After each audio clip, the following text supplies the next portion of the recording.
કુદરતનો કહેર કે પછી માવઠાનો માર ગુજરાતના વાતાવરણમાં ફરી એકવાર ઓચિંતા પલટાએ ખેડૂતોના જીવ અદ્ધર કરી દીધા છે।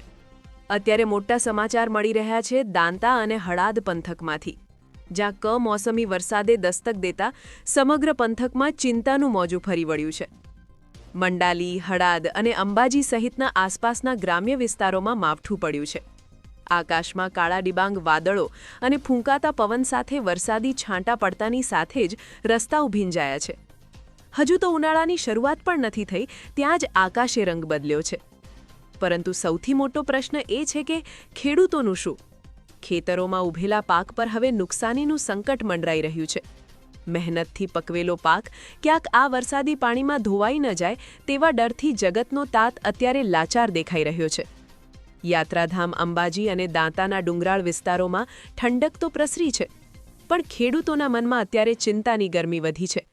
કુદરતનો આ મિજાજ હવે શું વળાંક લેશે?